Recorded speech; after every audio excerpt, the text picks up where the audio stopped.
for his second Grand Prix victory of the season. George Russell wins the Austrian Grand Prix. It's going to take that pressure off to a certain extent. Once you release some of that pressure, you can start performing at a very high level again.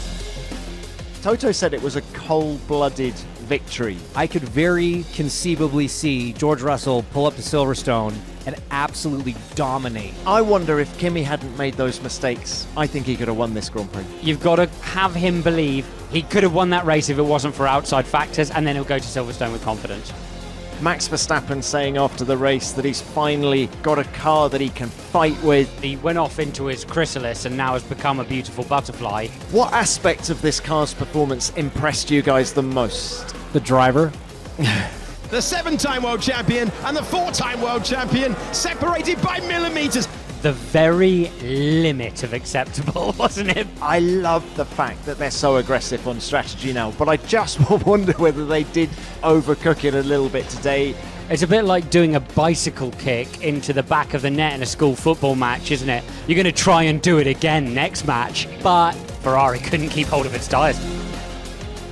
Hello everyone and welcome to Spielberg for F1 Nation's review of the Austrian Grand Prix.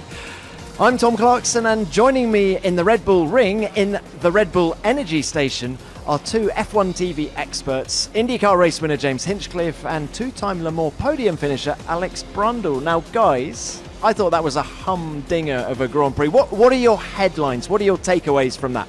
I think takeaways are Russell back on top, finally getting that second victory of the season. Verstappen once again just proving why he is really on another level at times from the rest of the field.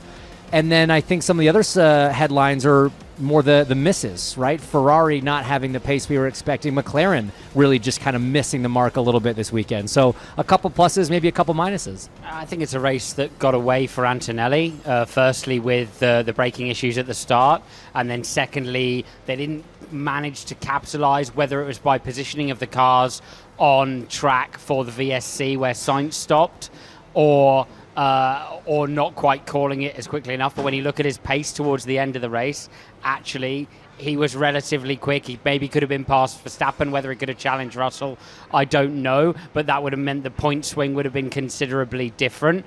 Russell back on top, but under heavy pressure from Verstappen, who appeared to come from nowhere in a Red Bull which has been upgraded, but demonstrate the pace of an upgraded car. Until he delivered that lap, he didn't finish in qualifying, which converted into speed in the race.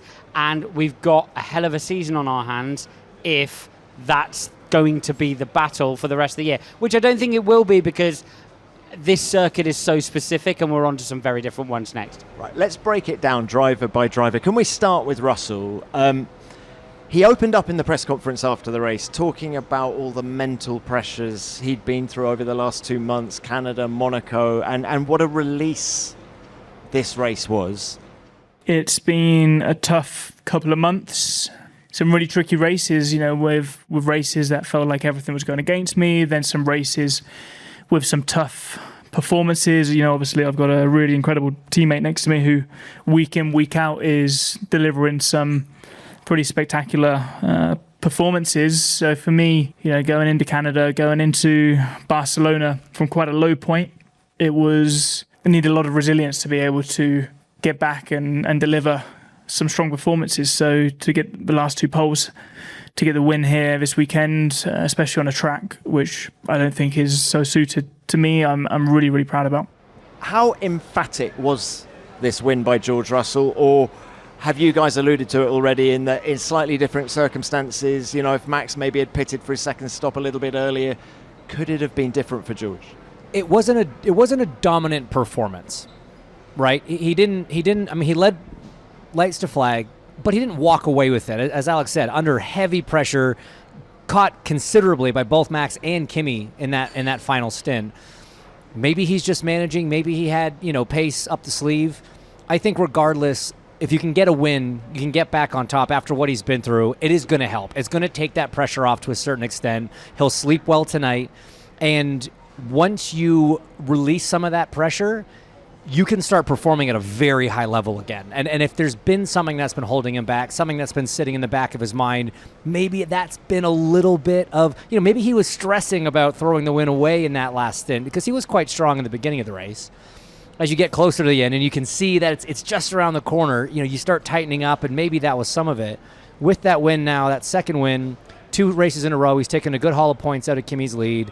Maybe we can start to see George really hit that sort of early season stride. I think for me it was more the middle stint, where he's not managing it to the end. He's not got a buffer, he's not got a gap. He's got Verstappen closing in on him, and actually Verstappen manages to drive the Red Bull into undercut range of Russell, having started further back on the grid and not being in proximity with him at the start, which is a pace deficit that shouldn't exist. And I'm not convinced that Red Bull is a better car in that phase of the race than the Mercedes. In fact, I think probably the opposite might have been true. So, the tale of the tape will read George Russell pole, George Russell victory. But the pole position was very clever. Usage, understanding of the rules, management of the situation, lightning fast thought process. Can't deny him that. Even still, I think he probably still had the lap underneath him. In the race, as Hinch said, he was under heavy pressure, lights to flag. Can you elaborate a little bit more on the racing IQ, if that's the right expression, it took to get that pole, to see that it was a single wave yellow when all around him, not all around him, but Kimi specifically didn't? When you're doing 300 kph, how hard is it to process all that? We sat there after the session, and I looked at Hinch and I said, would you have lifted fully? And he said, yeah. And I would have I'd have seen yellow and lifted to discern. But he did as well. He did do that. Yeah, I mean, I'm talking about aboard the lap. Okay. Right? I'd have aboard the lap. We would have kimmied. We would have kimmied it. We both would have kimmied it, right? So to look at that and go, oh, that's interesting. So bearing in mind, there's probably about, it's rim curve as well as completely blind on the entry. So it's not like you can see the incident either, right, and take a view. Yet what he actually said, which I think is probably a fortunate thought, is he thought somebody had gone wide in rim curve and then continued, and that's what the single yellow flag was for, which is an entirely logical thought process and a beneficial thought process. But yeah, to understand those rules, a longer period of time in Formula One as well. Right, so in junior formulas, don't get me wrong, Kimi's been in Formula 2 and so on and so forth, but in junior formulas, most of that's dealt with by flags. You don't get the clever light panels, so to understand exactly how the light panels are, George has been through a couple of those scenarios with qualifying sessions ending, not ending, so on. But yeah, a huge IQ. And I think the other thing, and look, we've talked about this with George Russell for years, his ability to call strategy from within the car during a race. I mean, he is a very cerebral driver. And I think that there are a few examples, once this happened, everybody started coming out of the woodworks with examples that had set the precedent, right? So there were other examples where a driver gave up a 10th, 0.12, and were able to keep the lap. George would have known that. That was before Kimi was in Formula One. I don't expect a guy in his second year to know all those historical, situations that Russell was around for. So he knows that in the past, a driver has given up a 10th and kept a lap. And he saw that he was over 2/10 up on what pole would have been. So in that moment, yes, to process all that in that split second is phenomenal, but that's what racing drivers do. It's probably, there's a big part of that that's pure experience, a big part of it. But there was a moment in the race as well where Verstappen had got close. Mercedes had done the right thing, I think, which is to box Russell and defend from the undercut. Then Antonelli and Verstappen are 12 seconds up the road from George Russell. He, sitting there with two cars he can't see, imagines the positioning of both cars and goes, if we pit Kimi now, it'll force Verstappen to pit, which will reduce the tyre offset that I have at the end. It was the other way around. It was if you keep Kimi out, it's going to make it harder for me. It's going to make it, well, he presented it that way, but what he meant was pit Kimi to force Verstappen to pit to prevent. He can't. He's imagining two cars on a different part of the racetrack there while driving his own car. My question is this: if he just drove, would he be quicker? Very good. Look, to quote Toto Wolff again, right? Toto said it was a cold-blooded victory, this one by George. I don't really know what he meant by that. Do you guys have any idea? I think it's the absorption of the pressure of and not making mistakes. And there were a couple of mistakes in there, but he didn't make one big enough to actually cost him the position. So do we think George Russell is still acting the team leader at Mercedes? You talk about, thinking about the strategy, even though he's still 40 points behind his teammate in the World Championship. Do you think they still defer to him more than Kimi? Yeah, I think so. I would. I mean, I think that experience is crucial, and it's so important. It's such a valuable asset to have. And look, Kimi still made a bunch of mistakes today, right? Those first 2 laps were scrappy and cost him positions. So, and Toto even acknowledged that. He was on our post-race show and said, it was scrappy first lap from Kimi, and that probably hurt his race. There are still those the youthful exuberance, issues and errors that are sneaking into his game. George has just so much experience, and we've talked so many times about how good he is at reading races from inside the car.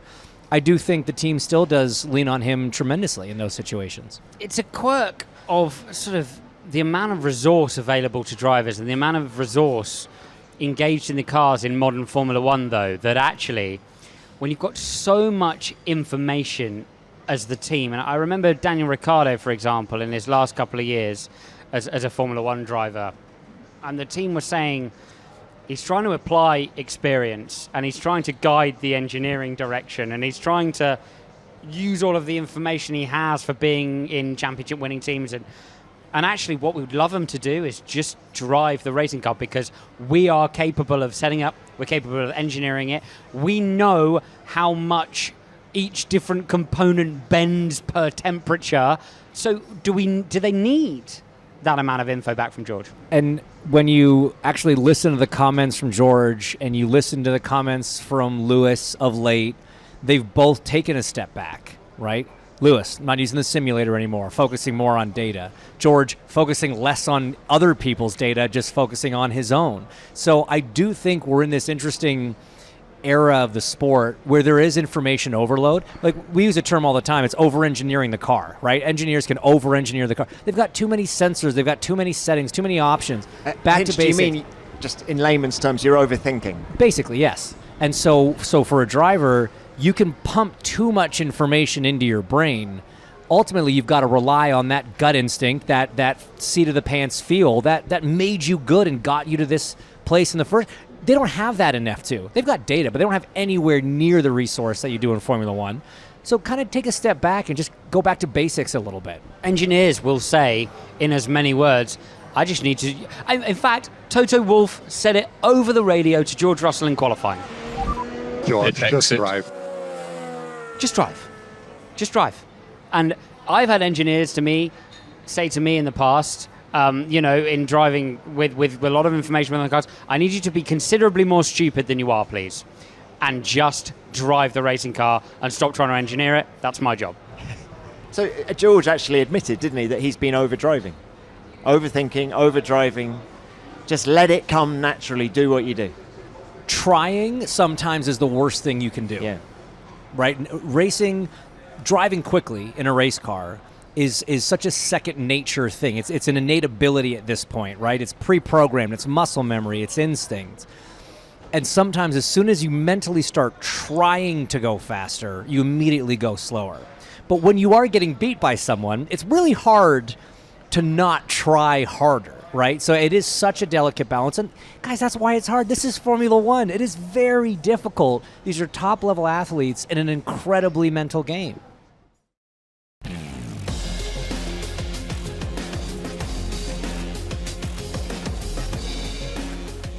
I'm still fascinated by how these 2026 cars suit some drivers more than others, right? Max Verstappen, doesn't seem to matter what sort of car you put him in, but George is struggling more, Lewis is happier. I'm still fascinated as to why that's the case. I think what we saw, particularly, for example, from Max at the beginning of this year, is sort of the pain of transition, though. Because he's on it now, isn't he? He really didn't like these cars at the beginning of this year, but he went off into his chrysalis and now has become a beautiful butterfly in this era of Formula One car. And, you know, exactly as Hinch was saying, it's such a muscle memory for a driver who's been driving a certain type of way for a number of years, and then you have to change everything, and it kind of like, it feels awkward and it feels unpleasant, but all the time you're being it's not like you can go away and learn a new skill and you can go and hide and learn how to play the piano differently in a room and no one will listen to the piece until you come out and show them. You're being evaluated every step of the way, which means that drivers are being, as they're learning to adapt to these new cars, are being asked to continuously account for their performance. We ask them, so they tell us. I don't like it, it's hard and horrible, but they get there. And there's no testing. So to practice, to refine a skill, you have to do it on race weekends. You have to do it in one of 3 one-hour sessions, and then you go into every lap in a Formula One car counts for something. It means something. There's no meaningless running anymore. There's no extra time to play around with your natural style, and that is what I think changed. There are certain drivers that get the speed, they get the lap time a certain way. Different faces of the corners suit different styles. Different cars, different regulation sets get the lap time through different phases of the corner and being driven in a different style. And the real greats, the Maxes, can seemingly adapt much easier. But for a driver that's been doing it a certain way for 10 years at this level, never mind all their junior career, at this level, to try to ask them to change when every lap is televised and covered by media and means something, and making a mistake costs valuable track time on a race weekend, it is so it's like asking a basketball player's right-handed to start shooting with their left. It's also kind of a moving target as well, right? You know, you go to Barcelona, all of a sudden not pushing the front left tyre in turn 3 is really important because that'll elongate the stint.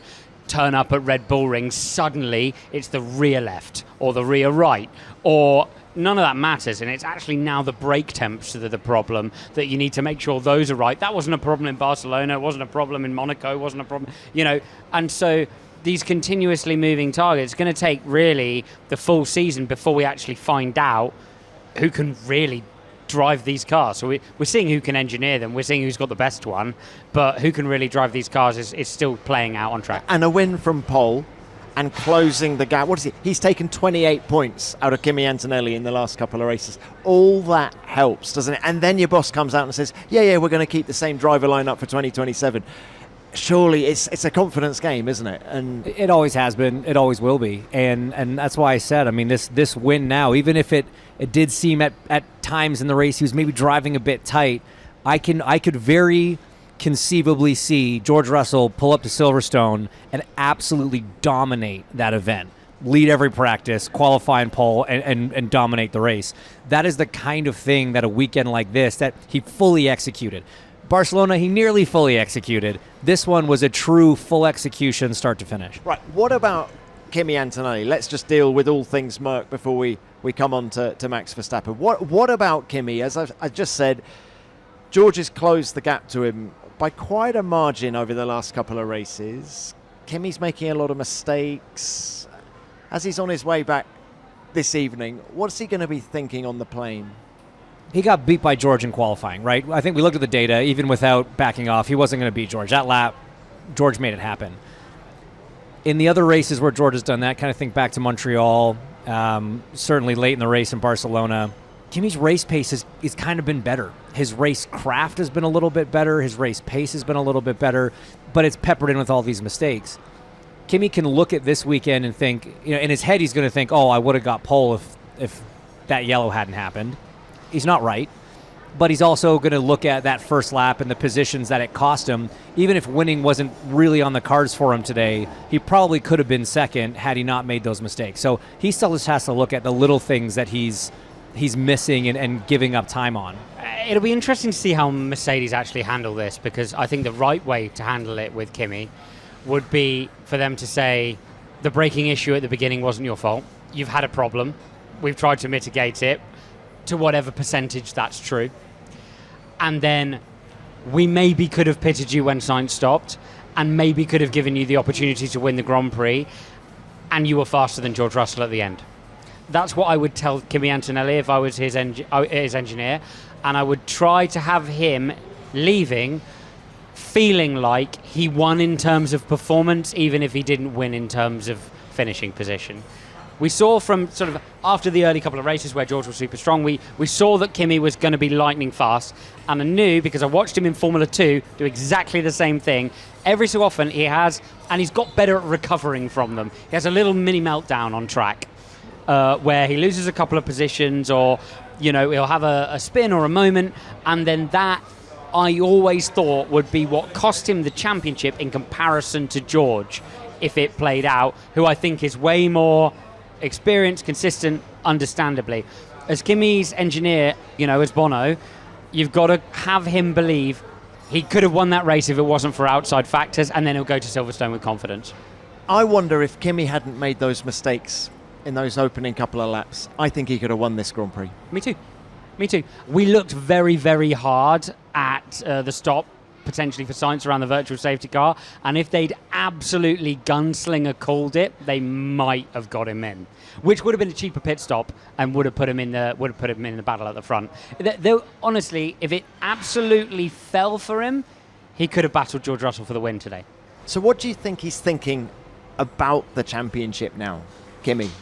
He still thinks he's leading it by a long way, I would imagine. He's not necessarily had this experience of just how far there is to go in a Formula 1 championship before. I mean, look at Formula 2. When you got to this position in the Formula 2 championship, it's almost over, right? So this number of events to have to defend a championship, a championship lead is huge. So I suspect he's still feeling pretty calm about the whole thing. But like I said, he needs the people around him to manage the mind. The guy's 19, He's going to turn up to every single racetrack, send it and see what happens. He's got to get everyone around him taking his mind away from anyone closing in on him for the series. Right, we're in the Red Bull Energy Station because this is the team that seems to have taken the biggest jump forward this weekend with the upgrades. Max Verstappen saying after the race that he's finally got a car that he can fight with. What aspect of this car's performance impressed you guys the most? The driver.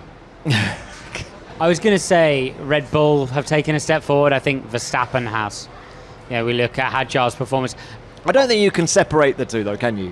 I mean, I think you can, because you look at the other car. It didn't have anywhere near the performance that Max did. What's so interesting about Max is it seems like when he's not 100% happy with the balance, him and his teammate are much closer.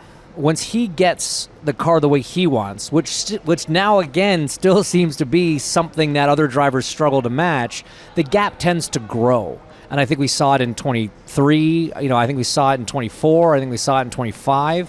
When Red Bull was having an off weekend, they were closer. When Max felt comfortable, all of a sudden one of the Red Bulls was up there. Now, Hadjar's doing a phenomenal job next to one of the greatest to ever do it. But it was a much bigger gap this weekend, right? And we've seen that at a couple races. Whenever Max feels really on, when Max qualifies 6th, Hadjar's 7th. But when Max can race his way up to 2nd, Hadjar's still 6th. Why is that? What is the difference? Is the driver, I think, at this point. The driver in so far as he melds with whatever it is that they've changed on the car. And I genuinely cannot wait to get into that data and understand what they've given him, because I think it'll give us a huge answer to what has been going on at Red Bull for years. They clearly came with a car this year that, again, more parity between the drivers, but Max couldn't get that extreme ultimate performance like we've seen today. They've put whatever it is he wants back in, and I think we'll be able to work out from the data set that we get from this race what that thing is. It's been written all over Hadjar's face all weekend. I can't stop, I can't turn, I can't do this. And there's been a lot of engines, RPMs are bad. There's been a litany of issues with this upgrade package. There has, but the main thing appears to be understeer. When you look into the data set, the main thing appears to be understeer that Max can overcome. I think he's hyper precise with the car. But for me, it could also be venue specific, Tom, because I've asked Max that question. I said, is it track specific? And he said, well, no, I've got more grip everywhere, so it should be everywhere. Although he then did say, well, we're going to take it race by race. But if you've got more grip everywhere, it shouldn't be. Sure, but different compounds and different corners is just different chemistry, right? The way the tyre engages with the racetrack, it's different load, it's different chemistry. Ferrari brought the upgrade to Barcelona. It didn't translate to here quite the same way, did it? So there's definitely an element of that. I think more so this year, especially with this generation of car, with the upgrade race, the development race being what it is. I think it's a lot harder to know at this point if something, I think there are more track-specific gains than we're used to seeing. That's a really disappointing weekend for Ferrari, isn't it? Because they've used one of two development tokens on the engine side that they've been given from the ADUO. They've brought about something which they said it's not massive, it's marginal, but it's for performance, and the differential on the straight to the Mercedes engine was monumental, like 15 kilometers per hour. That's the standout stat, isn't it? Isn't it? It's huge. And when you watch the qualifying ghost car, the qualifying back-to-back, it just doesn't matter what Leclerc does in the corners. The thing just takes off by 3 car lengths on every straight, up to turn 3, down to turn 4, everywhere. It's incredible.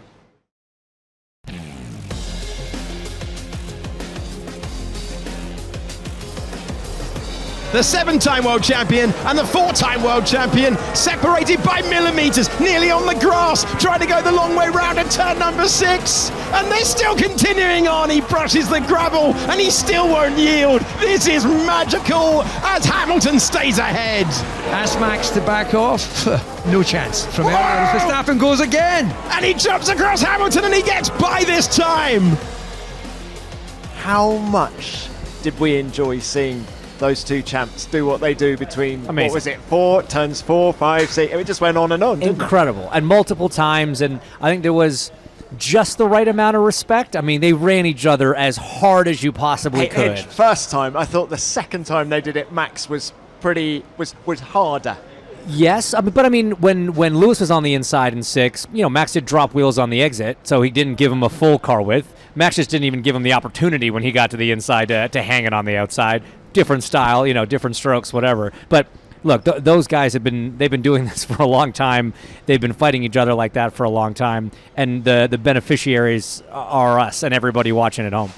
The very limit of acceptable, wasn't it, between the two? It was like 99.9. Your fingers just hovering over the investigation button, and then at the last minute you just lift it away. But that's the kind of racing we want to see. And it was never going to be anything but that between those two, was it? You would be disappointed if it was anything else. Yeah. And Lewis is still up for the fight. It was, I thought the difference particularly, in the race between Lewis and Leclerc was pretty graphic again.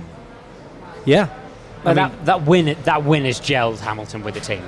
I think he's now the team leader there. Is that the vibe you're getting, Alex? Well, it's a quick change, isn't it? From a Leclerc who's the incumbent. I made this comparison earlier on in the weekend, and I think it stands. When Piastri, not immediately, but came into McLaren, and you had Norris, who was the incumbent and the team leader. Then Piastri came to form, and Lando had a little wobble.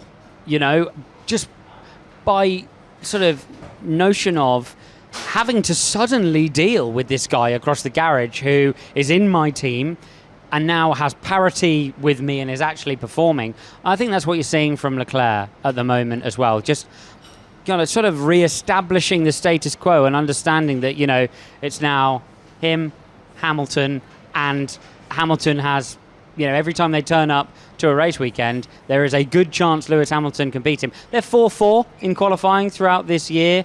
Now, you've got to remember Leclerc, out-qualified him this weekend. So I don't think Hamilton's team leader yet, but it's at least parity. I'm talking maybe off track in terms of, the decisions that are being made. I don't know, I'm just getting the vibe at the minute that Charles is a bit flat and that he's probably thinking everything Lewis asked for, he's been given. And I wonder whether that's one of the reasons why they renegotiated his contract and gave him a bit more money, just to make him feel a bit of love, because maybe they were sensing that slight change of momentum. The pendulum may be swinging more towards Lewis. Yeah, I think it's certainly swinging more towards Lewis. I don't know if it's gone past the center point now and is fully on his side. Last year it was very clear Lewis was far behind, right? Charles was the incumbent. He was outperforming him Saturdays, Sundays, whatever. Now I just think they're in a very fortunate position of having two incredibly quick drivers, two very capable drivers. You said it, they're 4-4 in qualifying. And that's against Leclerc, who's always kind of been considered his expertise was Saturdays. So I think it shows how much of a jump that Hamilton's made. He's done a great job gelling with the team. It's just now they can have the conversation both ways rather than just one. I think it's the fact that Charles is now taking setup suggestions and brake configurations from the other side of the garage. That's almost a bigger indicator that it's Charles that's looking at him almost as the leader rather than the team even doing it. It's such an under the surface kind of battle, though, isn't it? Because you put two younger drivers in the same situation, they might run into each other, right? These guys are established heads. They're calm on track. You see them battle wheel to wheel. It's fantastic to watch. Them battle wheel to wheel, but it's not a overt battle on track between the two of them so much as a sort of continuous political high ground seeking in the background of that team. I don't think Lewis has cleared him yet. I think it's parity, but definitely the new relationship with his engineer is strength to strength, isn't it? You can go all the way back to China. You remember the battle they had on track in China, and Lewis was not going to give it was that for me was like, oh wow, he's back. This is incredible to watch, and it's just continued all season long. So there's a tremendous amount of respect. I love watching them race each other because they take that teammate, the golden rule of race your teammate hard but fair. I think to that perfect level. There's always respect. There's always room, but it's always great racing. Bear in mind some of the strategic mistakes Ferrari have made in recent seasons. Sure. I love the fact that they're so aggressive on strategy now, but I just wonder whether they did just overcook it a little bit today. Was the 3-stop the wrong thing to do? If they'd done something, if they'd done the 2-stop, would it have been different? Alex, you said in our post show, I don't think they had a choice. I think their tire degradation was so poor. I don't think that was the plan. That was probably plan D. But by the time they got into it, they could not keep the tires under them. I think it's a combo of things. Firstly, they were so... it's a bit like doing a bicycle kick into the back of the net in a school football match, isn't it? Like, you're going to try and do it again next match and see if it works out. They were so delighted to have pulled that off and won the Grand Prix, But there's that side of it. Second side of it, Ferrari couldn't keep hold of its tires today. So it was a way of getting Lewis through and I think that's what Hinch is alluding to. It was a way of getting Hamilton through the race without falling off a cliff on the second set of tyres that he was on, and he took the VSC, which gave him a cheaper stop. And actually, I think it was probably best case. It looked like he lost positions, but I don't think they weren't positions he wasn't going to lose anyway. Well, that's just it. The fact that Leclerc stopped with a handful of laps to go just to save the misery because he had enough time to do it. So it just shows that they were not going to make it work. They were going to be falling backwards. So yes, it looks on paper like he gambled from third and finished fifth. I think they saved themselves from finishing 8th, 9th, or 10th by doing that. Can we just throw it forward to Silverstone? Lewis has such a love affair with that place. Do we have reasons to believe that Ferrari will go better there than they did here? I can't see it myself. I think that Silverstone in its current guise, the main thing I'm interested to see is if these, and it's going to sound outlandishly specific, but if these 26 Formula 1 cars are flat in Copse Corner, and the reason why is because then the run from Woodcote all the way to Maggots and Beckett's becomes a straight, and at that point Silverstone's a totally different racetrack. So then Silverstone's a low downforce racetrack. If they're not flat in Copse Corner, it's a high downforce racetrack. It changes on a dime. And that changes completely the runners and riders of exactly which downforce range it falls in. Mercedes will destroy them if Copse is flat. They'll have all the straight line speed. They'll have all of that performance. Oh, when was it last not flat? I mean, I know with the ground effect cars, but I'm going way before that. It's been flat for years. We've lost a lot of downforce. I'm not gonna suggest it's gonna be flat for the whole Grand Prix. We've lost some tire. We've lost some downforce. Yeah, I mean, you kind of expect it to be. But in which case, Merc. See you later. See you later. Okay. Look, last team I wanted to discuss, get your thoughts on McLaren.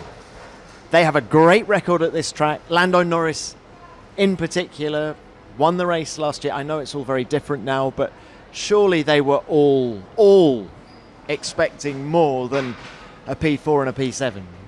Yeah, I think they were. It was an interesting race. I think they got caught out a bit by the conditions, because when you look at the pace of Piastri right at the end, wasn't actually bad. I think they got themselves. I don't think they engineered it particularly well, that McLaren this weekend. What do you mean by that, Al? Because they overcooked it a bit in practice, gave quite a lot away in terms of their performance. They were top 4 in every practice session up until qualifying. They looked like they were in the hunt, didn't they? Lando Norris's race run in FP2 looked like the best of anyone, I think. But then the hot temperatures at the start, they weren't quite quick enough. But actually, as the temperature fell away through the race, the pace of the McLaren looked better. So I wonder if, that gives me an inclination as a driver that actually they've missed the circuit condition slightly with how they've engineered the car and had to deal with it. And I think that, Lando said after the race as well that this circuit specifically didn't really suit the car. But, if you're able to deliver pace at one phase of the race, you should be able to deliver pace through the rest of the race. It's just a case of where you bias the engineering. Unless it is that temperature sensitive. This was the car, this was the team. I say the car, it was a completely different car, but that had that massive tire advantage last year in terms of thermal control. And it seems like it's almost the opposite this year. The 2 hot tracks we've had, the 2 hot races, they've kind of lost a step, haven't they? It's tough to judge because in conjunction with that, other teams have brought updates. You had Ferrari's big one in Barcelona, Red Bull's big one here. It's interesting to hear, though. I mean, the comments from Lando in the pen, very kind of defeatist almost. He's like, yeah, this is kind of where we're at. And Andrea Stella saying we're 3 months behind on development. We really got to push the factory to increase our speed of development here. I'm not sure that they're going to be able to dig themselves out of this hole in 7 days' time. They do feel like a team under pressure now. I think the expectations coming in at the start of the year were up here, and for whatever reason, especially performing at the level they are with a Mercedes PU in the back, right? We earlier on in the conversation, we're talking about 15 kilometers per hour, we're talking about a tenth per straight over a Ferrari. How much downforce extra? Because the straight line deficit is not there with McLaren, to be clear. So how much extra downforce are they having to carry to make the car work for not a lot of efficiency to actually not have that straight line delta and still not be delivering the lap time? It must be a long way away, and I think that's what Andrea alludes to in terms of pure efficiency with it, Max. I haven't heard the post-race comments from Oscar Piastri, but if I'd been asking him the questions, I would have said to him, have you ever driven a better race than this one? Because I thought he was outstanding today.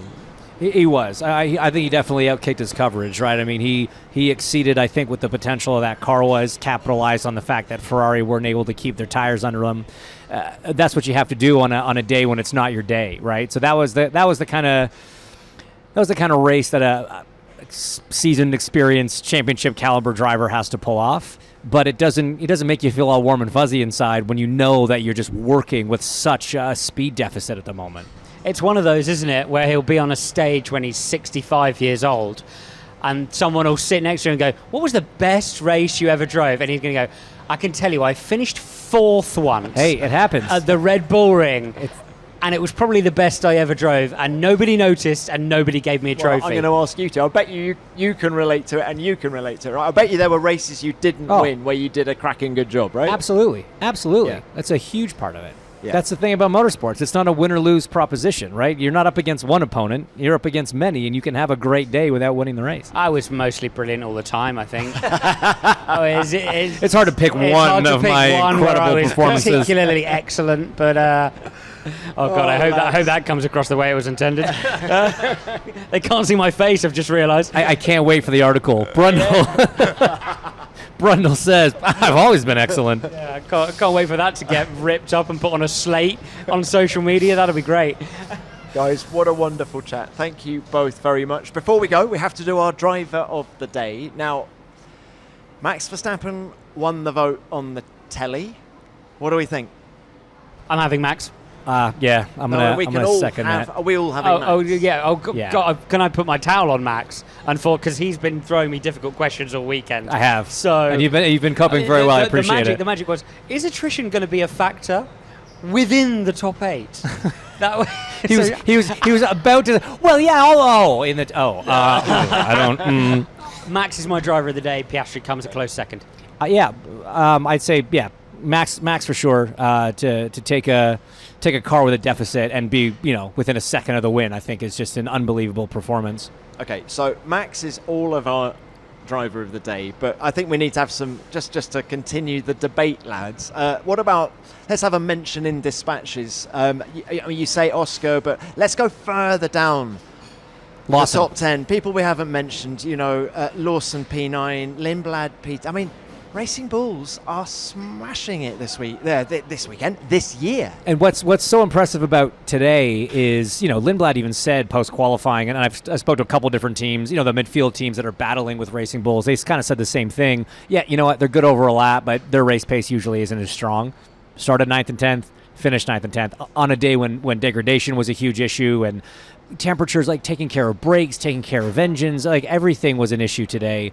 And we were joking about it in the post-show. They probably had, the most boring day of anybody. They started 9th and 10th. They did the kind of typical two-stop strategy. They finished 9th and 10th. There was no real drama. But in a field of two halves, they were in the middle, weren't they? Yeah, exactly right. They were in the middle. They were in the neutral zone. They were in the neutral zone, and they were just good enough to be not challenged for those final 2 points. They were basically racing each other. They were in purgatory from the rest of the race. Did you guys get to the bottom of Liam Lawson's claims that he had a fire? Smoking? Yeah, no, we never. No, I mean, he seemed to be on fire for a good few laps there, and he wasn't alone either. Everyone was on fire for a minute there. It was very Talladega Nights.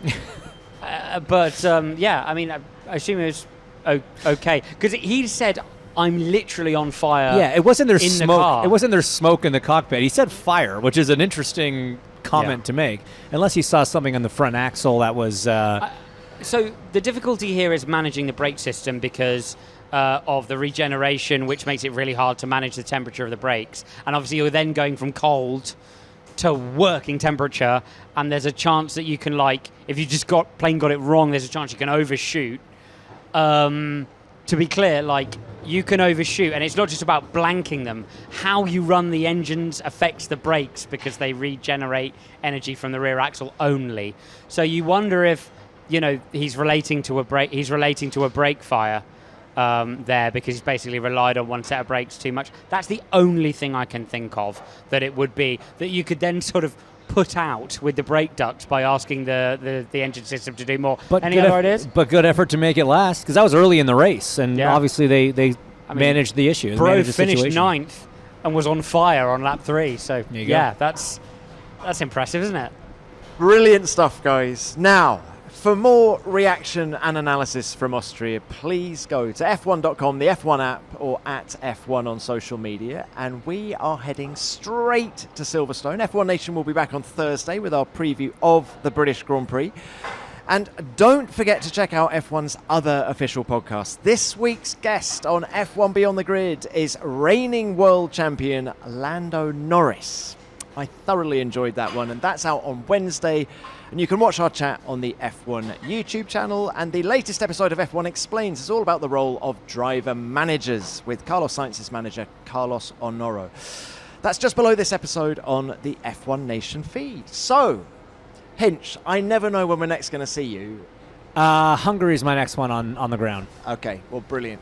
But you're probably racing every weekend between now and then? Pretty much, yeah.